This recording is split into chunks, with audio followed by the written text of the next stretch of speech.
Saudara, mari sekali lagi kita berdoa sebelum kita mendengarkan firman Tuhan. Tuhan, kami bersyukur karena Engkau sudah hadir bagi setiap kami. Kami bersyukur untuk undangan-Mu ya Tuhan. Kami boleh beribadah, memuji dan menyembah Engkau pada hari ini. Dan Tuhan, kami bersyukur juga karena Engkau memberikan firman-Mu, kebenaran-Mu bagi setiap kami. Tuhan, berbicaralah dan berkatilah kami dengan firman-Mu, baik bagi hamba-Mu yang menyampaikan maupun setiap kami yang mendengar, sehingga hidup kami boleh terus dibentuk semakin serupa dengan Tuhan kami Yesus Kristus. Hidup kami boleh diutus ke tengah dunia-Mu ya Bapa, untuk boleh memuliakan nama-Mu. Tuhan, berfirmanlah dan biarlah setiap kami boleh sedia mendengarkan Tuhan. Dalam nama Tuhan Yesus, penebus kami yang hidup, kami berdoa. Amin. Selamat pagi saudara. Kita bersyukur kepada Tuhan untuk kesempatan merenungkan firman Tuhan hari ini. Saya mengajak kita membuka satu bagian Alkitab dari Kejadian 35. Kita akan membaca 4 ayat pertama saudara lebih dulu. Kejadian 35 ayat 1-4. Saya mengajak kita membaca secara bergantian. Saya akan mencoba memandu dari slide yang ada. Kita akan membaca 4 ayat ini secara bergantian. Kejadian 35 ayat 1-4. Demikian firman Tuhan. Allah berfirman kepada Yakub, "Bersiaplah, pergilah ke Betel, tinggallah di sana. Buatlah di sana mezbah bagi Allah yang telah menampakkan diri kepadamu ketika engkau lari dari Esau saudaramu." Lalu kata Yakub kepada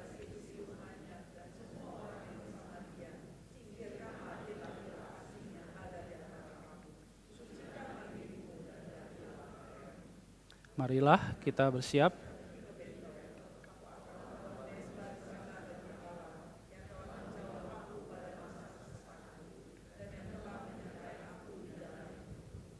Mereka menyerahkan kepada Yakub segala ilah asing yang mereka miliki dan anting-anting yang ada pada telinga mereka. Lalu Yakub menanamnya di bawah pohon terbantin dekat Sikem. Demikian bacaan firman Tuhan pada hari ini. Nah saudara, untuk memulai khotbah hari ini, saya mau menginterview salah satu dari saudara ya. Mulai nunduk-nunduk, enggak saudara ya. Saudara, saya tidak seperti acara-acara sulap yang bilang, "Oh saya minta volunteer, ini tidak rencanakan." Ini saya rencanakan saudara ya, supaya menghemat waktu ya. Saudara, saya mau panggil teman saya, Pak Herman, boleh silakan maju untuk saya interview ya. Boleh pinjemin mic-nya? Oke. Boleh naik aja ya biar kelihatan. Mungkin ada yang belum kenal saudara ya, ini namanya Pak Herman ya. Nah Pak Herman, saya akan menanyakan hanya 2 pertanyaan ya untuk hari ini. Silakan jawab dengan jujur, tenang dan rileks walaupun ada istrinya ya. Nah yang pertama saya mau tanya, Pak Herman punya rumah? Ya, saya punya rumah. Oke. Rumahnya itu milik sendiri atau bukan? Milik sendiri. Jadi bukan sewa atau bukan kontrak tapi milik sendiri ya? Ya. Beli sendiri ya? Berapa duit itu? Iya. Oh jangan dijawab. Pertanyaan kedua dan terakhir, jadi rumahnya punya Herman sendiri gitu ya. Pertanyaan kedua buat Herman, rumah yang sekarang ini yang dimiliki itu terasa seperti house atau home dan kenapa?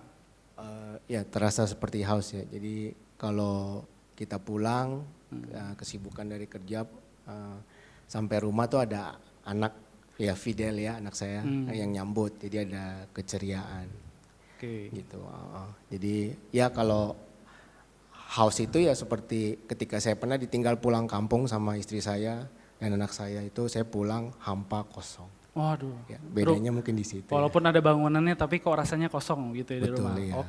Iya. Oke, thank you Herman. Ya, thank you. Ya, silakan duduk.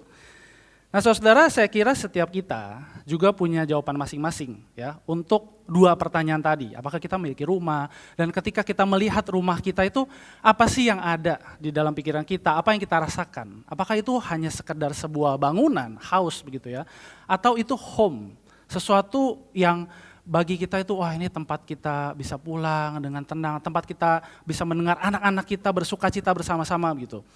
Nah saudara, rumah bisa berarti banyak ya.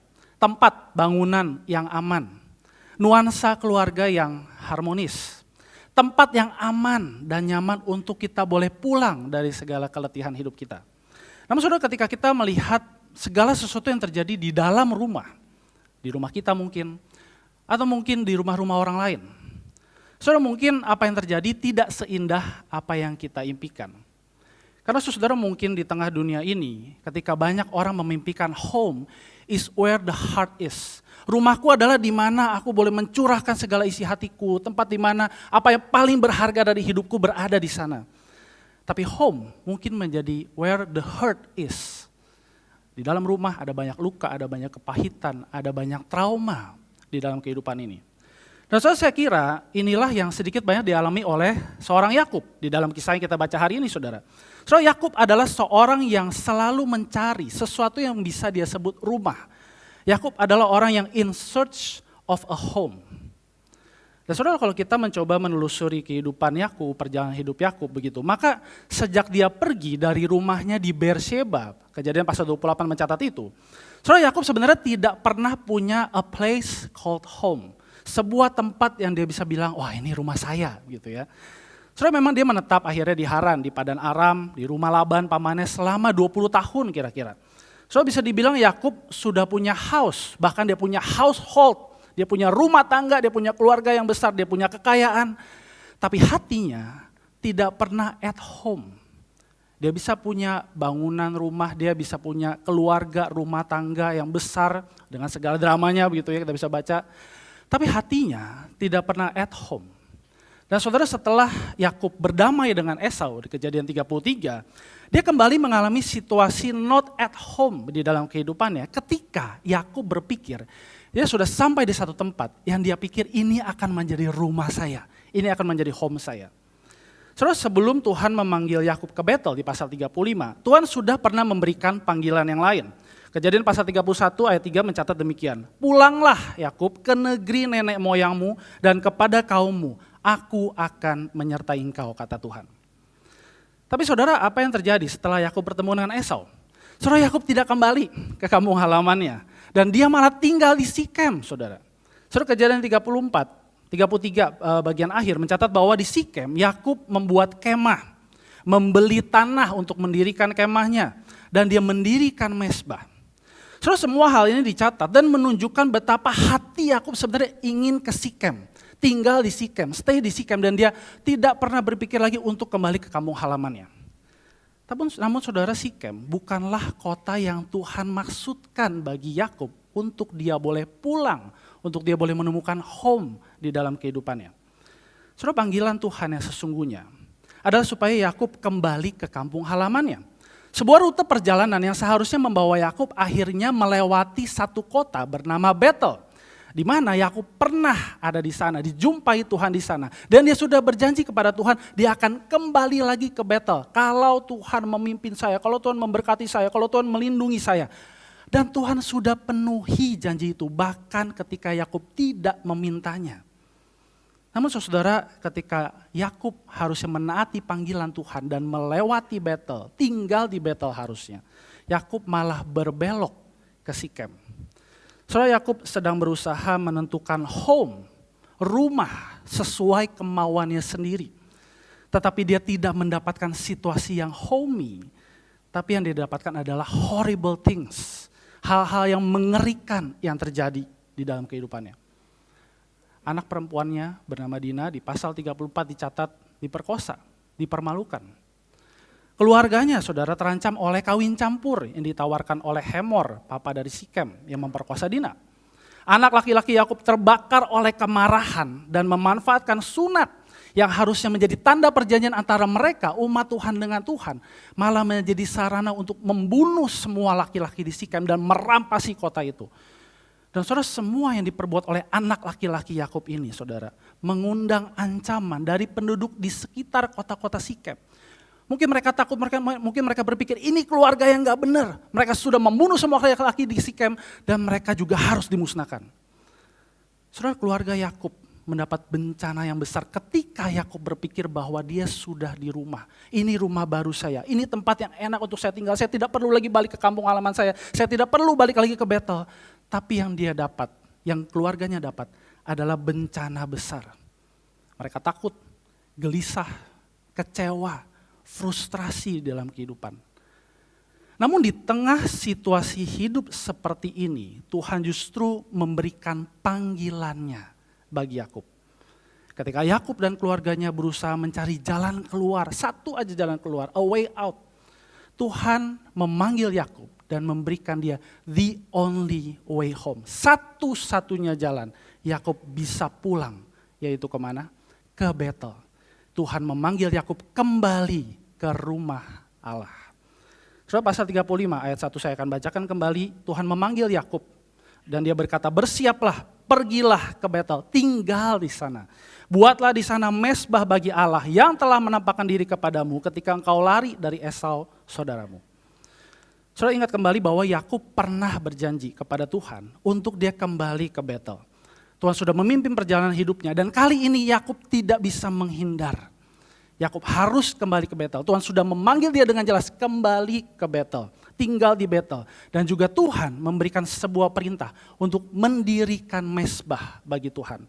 Dengan kata lain, Tuhan mengundang Yakub untuk menyembah dia, mencintai dia lagi dan bukan yang lain.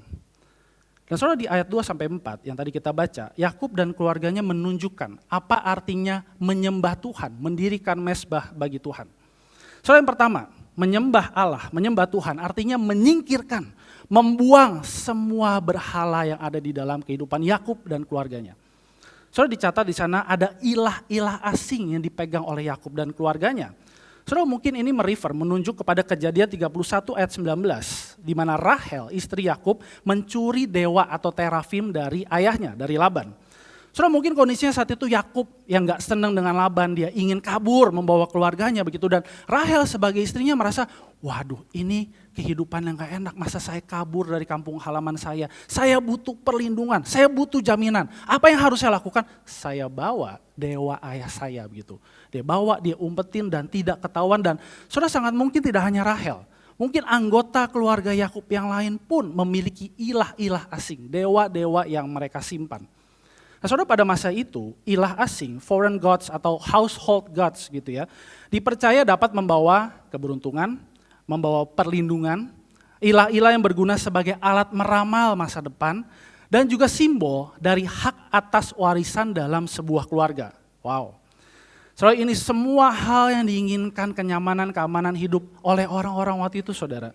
Namun semua itu harus dibuang sebelum Yakub dan keluarganya mendirikan mezbah bagi Allah. Sebelum Yakub dan keluarganya menyembah Allah dan mencintai Allah lebih daripada apapun.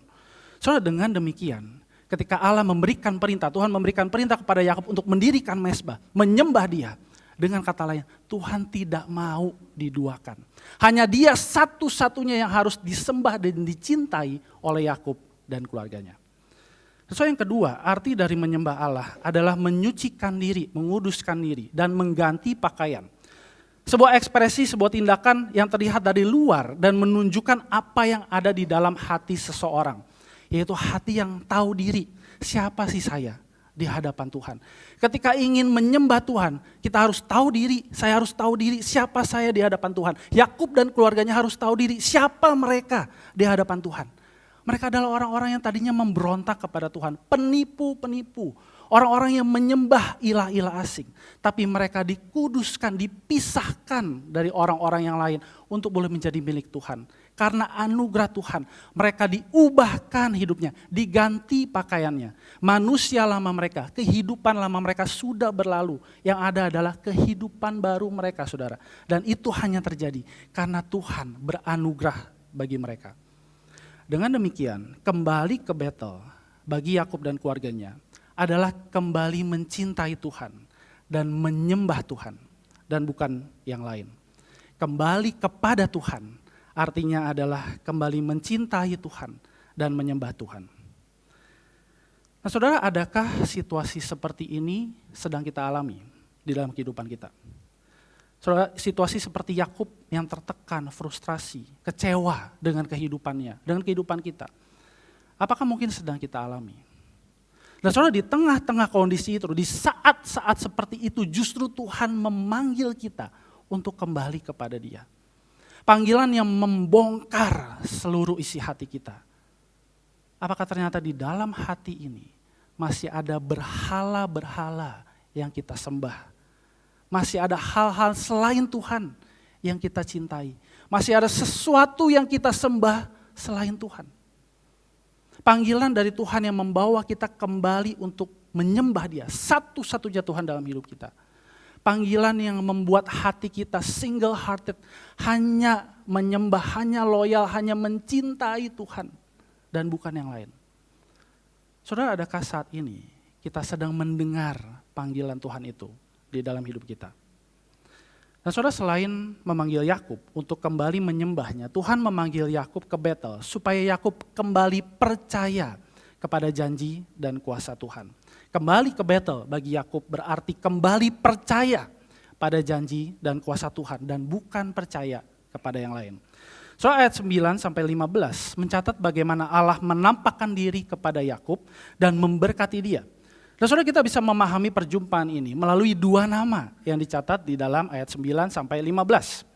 Saudara, yang pertama ketika Allah menampakkan diri dan memberkati Yakub, ada nama Israel di sana. Nama baru Yakub diulang di sana, ditegaskan oleh Tuhan di sana. Dengan demikian Tuhan mau menegaskan, Yakub, identitas hidupmu itu sudah baru. Manusia lamamu sudah berlalu, engkau adalah Israel. Orang yang terus-menerus bergumul, bergulat bersama dengan Allah yang juga bergulat bersama-sama dengan kehidupan dia. Allah yang akan selalu mengalahkan keakuan dari Yakub dan membawa dia menang dengan caranya Allah, bukan dengan cara Yakub. Nama yang kedua saudara adalah El Shaddai, yang berarti Allah yang Maha Kuasa. Saudara, ini nama yang sama yang Tuhan perkenalkan ketika Tuhan mengenalkan dirinya kepada Abraham dan juga Ishak, kakek dan juga ayah dari Yakub. Dan nama yang sama dipakai Tuhan untuk memperkenalkan dirinya secara personal, secara pribadi kepada Yakub. Dan saudara, nama ini juga adalah membuktikan kesetiaan Tuhan dalam menepati janji-janjinya kepada Abraham, Ishak dan juga Yakub dan keturunan-keturunannya. Ada janji tentang keturunan, bangsa-bangsa, raja-raja, dan ada tanah atau negeri yang akan diberikan kepada Yakub dan juga keturunannya. Nah saudara, setelah penampakan ini, setelah Tuhan memberkati Yakub, Yakub merespon, berkomitmen dengan mendirikan tugu dan memberikan persembahan bagi Tuhan. Sebuah tanda komitmen dari Yakub untuk percaya lagi kepada Tuhan, percaya lagi kepada janjinya, percaya lagi kepada kuasanya. Nah saudara, dengan demikian panggilan Allah bagi Yakub untuk kembali ke Betel sesungguhnya adalah sebuah panggilan untuk Yakub dan keluarganya kembali kepada diri Allah sendiri. Saudara, bagi Yakub kembali ke Betel mengingatkan dia bahwa Betel itu bukan sekedar sebuah tempat, sebuah place, tapi Betel adalah kehadiran Allah, presence of God yang menjumpai Yakub dimanapun dia berada, kapanpun waktunya, apapun situasi hidup yang dia alami. Kehadiran yang memanggil dan mengingatkan Yakub bahwa ketika dia mencari a place called home, sebuah tempat di mana dia bisa ada rumah di sana, disebut rumah di sana, Yakub justru dijumpai oleh someone called home, seseorang yang bisa dijadikan rumah di dalam kehidupannya, yaitu Tuhan sendiri.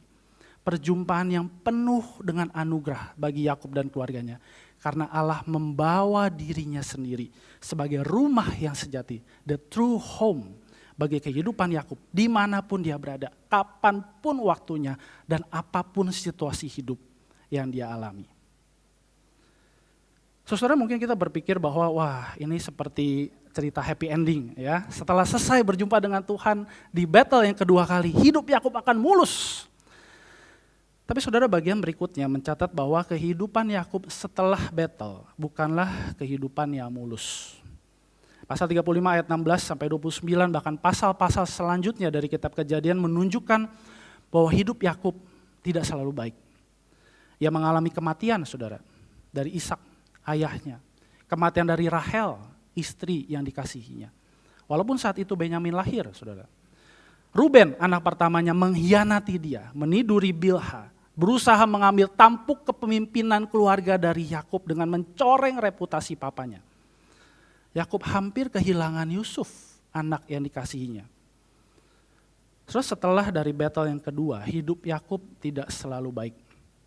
Hidup yang dikatakan masa hidup yang Yakub katakan singkat dan penuh kesusahan. Namun saudara, saya mengajak kita untuk sedikit melihat secara sekilas bagaimana kehidupan Yakub bersama dengan Tuhan selama ini.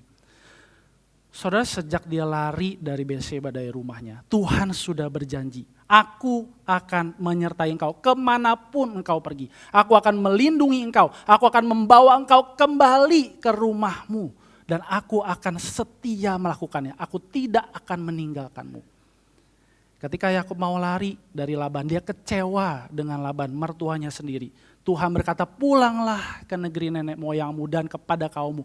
Aku akan menyertai engkau. Tuhan mengulang janji yang sama. Aku akan menyertai engkau. Ketika Yakub sampai di Betel untuk kedua kalinya, dia mengkonfirmasi janji Tuhan. Betul, Tuhan telah bersama-sama dengan aku di dalam kesesakanku. Dialah yang menyertai aku, menjadi jawaban bagi setiap pergumulanku di setiap jalan yang kutempuh. Bahkan di masa tuanya, ketika dia akan pergi ke Mesir, di masa tuanya mungkin Yakub sangat takut. Dan Tuhan kembali berfirman kepada dia, memanggil dia, Yakub, Yakub, jangan takut. Pergilah ke Mesir dan aku sendiri, kata Tuhan, akan menyertai engkau. Aku akan terus memberkati engkau menjadi bangsa yang besar. Yusuf anakmu yang dikasihi akan menemani engkau sampai engkau meninggal. Aku akan menyertai engkau. Tuhan berulang-ulang mengatakan janjinya kepada Yakub. Nah, saudara, kita bisa melihat di sepanjang hidup Yakub, dia terus mengalami battle itu. Rumah Allah, Allah yang menghadirkan dirinya di setiap perjalanan kehidupan Yakub. Dari Beersheba sampai ke Betel lagi, bahkan sampai dia ada di tanah asing di Mesir. Tuhan adalah rumah yang terus-menerus ada bersama-sama dengan Yakub. Tuhan yang melindungi Yakub dari segala yang jahat. Tuhan yang menjadi jawaban bagi setiap situasi hidup dan pergumulan Yakub. Tuhan yang menjadi home, rumah yang sejati bagi Yakub bahkan sampai masa tuanya. Tuhan yang juga menjadi gembala bagi kehidupannya dan malaikat penebusnya dari segala yang jahat. Sekalipun masa hidup Yakub singkat dan penuh kesusahan, jejak anugerah Allah selalu hadir bagi dia, membawa Yakub selalu kembali lagi kepada Tuhan, rumah yang sejati itu. Seperti sebuah sepenggal lirik, saudara, dari lagu Amazing Grace yang berkata, walaupun banyak sekali bahaya, kesusahan, dan jerat, aku sudah melaluinya. Karena anugerah Allah yang membawaku melaluinya dengan selamat, dan anugerah yang sama akan membawaku pulang. His grace will lead me home. Anugerah Tuhan membawa kita kembali kepada dirinya sendiri. Rumah yang sejati itu bagi setiap kita. Saudara, itu cerita dari Yakub. Dan bagaimana dengan cerita kehidupan kita? Khususnya saudara di pertengahan tahun ini, ya di bulan Juli mungkin kira-kira ini adalah pertengahan tahun dari 2024. Nah, saudara, di dalam perjalanan hidup kita sampai bulan Juli ini, di pertengahan tahun 2024, saya mengajak kita untuk merenungkan kehidupan kita melalui pertanyaan ini. Ya. Apakah setiap kita adalah seorang yang sedang mencari sebuah rumah? Bukan sekedar rumah yang adalah bangunan begitu, tapi sesuatu atau mungkin seseorang, situasi yang kita bisa katakan, this is my home, ini rumah saya. Apakah kita adalah orang-orang yang sedang mencari sebuah rumah? Nah, saudara, ketika merenungkan tentang khotbah hari ini, saya dan istri saya teringat akan kepindahan keluarga kami ya dari Jakarta, dari apartemen menuju rumah tapak ya ke Gading Serpong gitu. Dan kami literally waktu itu saudara di dalam proses kepindahan, kami literally in search of a home, ya mencari-cari wah rumah mana yang cocok begitu. Sebelumnya tinggal di apartemen, sekarang tinggal di rumah tapak. Rumah yang seperti apa yang cocok? Saya bilang ke Vivi, wah yang ini nih lebih cocok nih, dekat lapangan basket lagi ya, bisa olahraga, padahal juga nggak tentu main basket tiap hari begitu. Vivi lebih suka yang ini, wah ini rumahnya lebih baru, nggak susah bersihinnya dan lain sebagainya, saudara.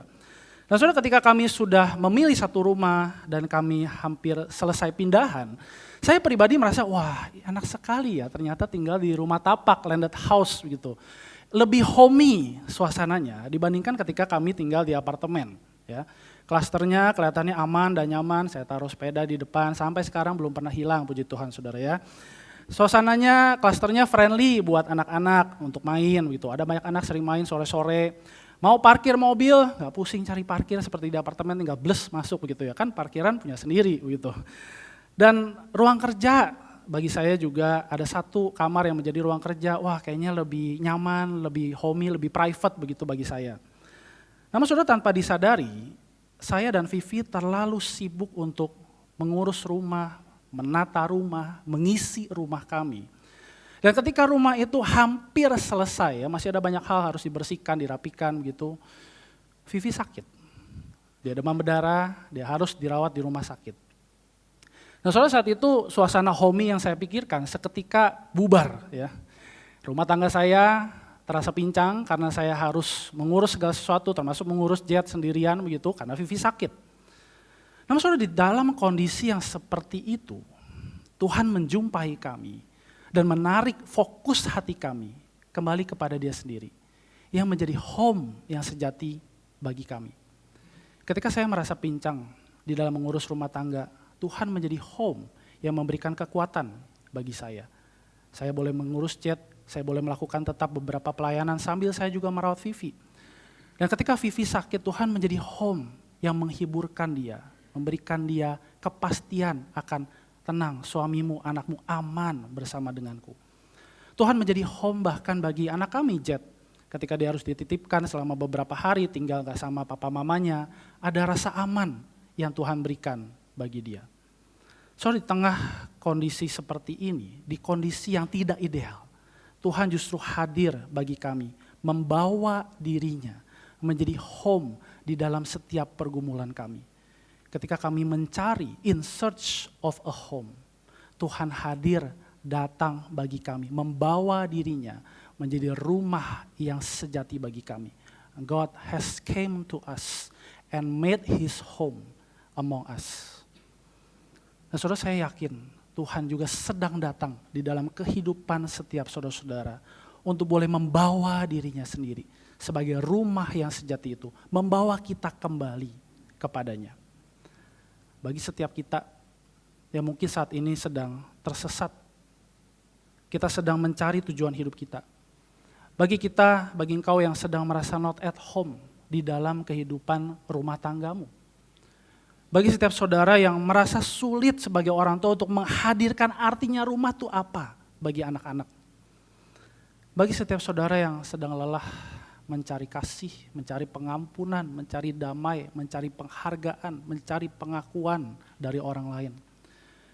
Bagi setiap kita yang sedang lelah dengan kehidupan ini, mencari apa yang bisa menyelamatkan saya di dalam kehidupan ini. Kita sedang berjuang untuk mencari dan mencari. Bagi setiap saudara dan saya, Tuhan memberikan undangannya. Kembali ke Bethel, kembali lagi kepada Tuhan. Biarkan Tuhan menemukan kita di dalam satu titik kehidupan kita. Tanpa Tuhan beranugerah menemui kita, kita tidak akan bisa kembali kepada Tuhan.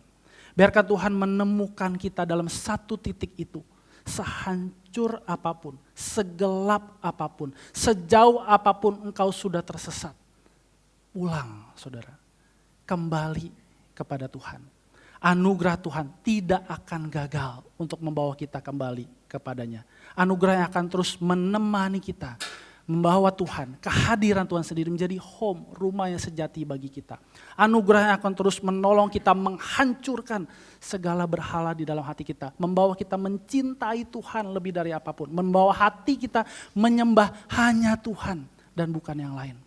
Anugerah yang akan memeluk, merangkul setiap ketakutan kita, kelemahan kita, pergumulan kita, dan membawa kita percaya lagi kepada janji Tuhan, percaya lagi kepada kuasa Tuhan. Sampai suatu saat nanti, saudara, kita akan bertemu dengan Bethel yang sempurna, rumah Allah yang sempurna, ketika kita bersama-sama dengan Tuhan untuk selama-lamanya.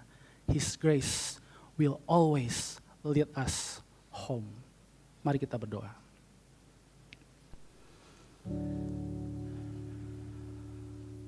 Saudara, mari di dalam doa kita merefleksikan firman Tuhan. Mari kita tanyakan dalam hati kita satu pertanyaan ini. Hal apa yang masih menghalangimu untuk kembali kepada Tuhan? Apa di dalam hidupmu, hal apa di dalam hidupmu, apakah itu sesuatu atau mungkin seseorang yang menghalangi engkau untuk kembali kepada Tuhan. So biarkan Tuhan menemukan kita di dalam kondisi itu. Bukakan, akui di hadapan Tuhan semua hal yang menghalangi kita untuk boleh datang kembali kepada Tuhan. Biarkan Tuhan menghancurkannya, supaya dia boleh membawa kita kembali mencintainya lebih dari apapun. Membawa hati kita hanya menyembah dia dan bukan menyembah yang lain. Membawa hati kita kembali percaya kepada dia dan mempercayakan hidup ini, mempersembahkan hidup ini kepada dia. Mari datang kepada Tuhan di dalam doa.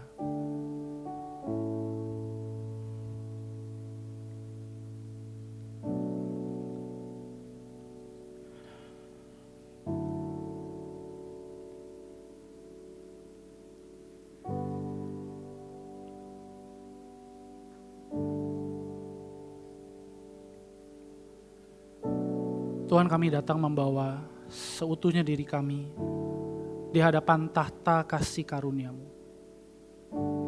Dan biarlah Tuhan anugerah-Mu yang melimpah itu boleh sungguh menghancurkan hati kami. Menghancurkan segala hal yang selama ini kami simpan di dalam hati.